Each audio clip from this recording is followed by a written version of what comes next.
Your average Friday night probably doesn't involve high-speed car chases, a submarine explosion and a fuel tanker catching on fire. We hope not, anyway. But that's exactly what fans of Fast and Furious are expecting when the first ever live incarnation of the franchise premieres in London later.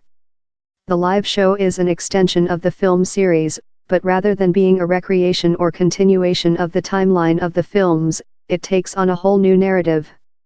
We have new characters that you meet at the beginning, and they have their own new storyline, explains creative director and executive producer Roland French. So we've been able to dig into the world of Fast and Furious, and it's a journey that takes you through all of these massive moments from different parts of the movie. The show recreates some of the most daring stunts from across the 8 films, which have taken more than $5 billion at the global box office since 2001. French, a former producer at the Newsbait, says he got the idea for a live version of Fast and Furious while working on Top Gear Live.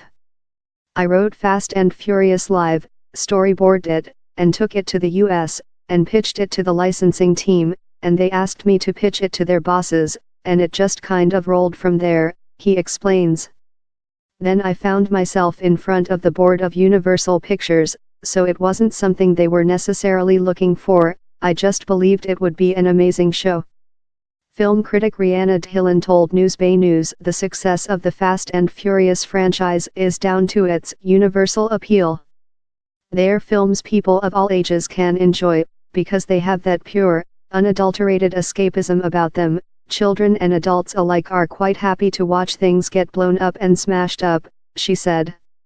A lot of what drags movies like The Avengers down is the plot, and Fast and Furious isn't trying to compete with those heavy, convoluted storylines. This is just cars smashing into each other, and it's okay to enjoy that. This franchise isn't trying to be anything it's not. Ultimately, from the bottom up, it doesn't take itself too seriously. Because it's taken 4 years to pull together, the production of the live show quite literally couldn't keep up with the movies.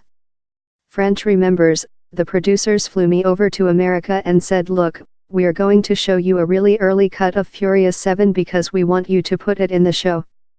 Then I came back to London, wrote a scene for 7.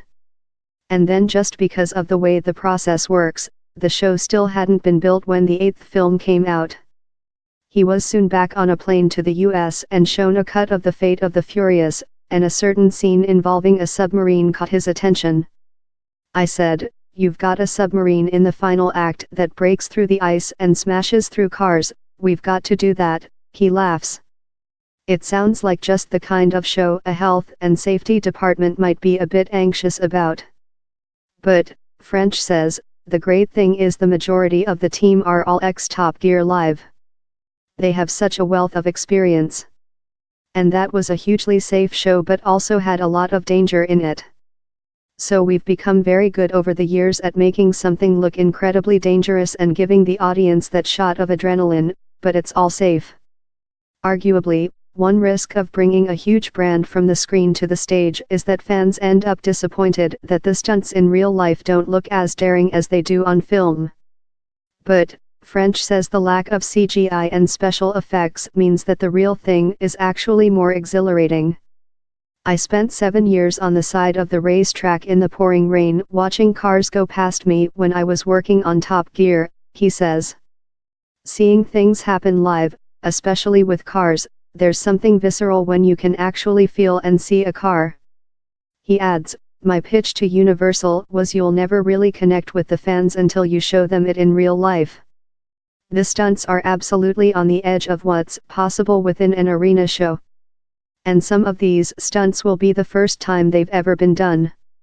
For example, the fuel tanker in Fast and Furious 4 is a CGI fuel tanker, but ours isn't, ours is real, and our driver really drives underneath it. If the tour is well received by fans, it could give the brand a new lease of life once the 10th and apparently final film is released in 2021. As a fan, I hope the Fast and Furious films go on forever, French says.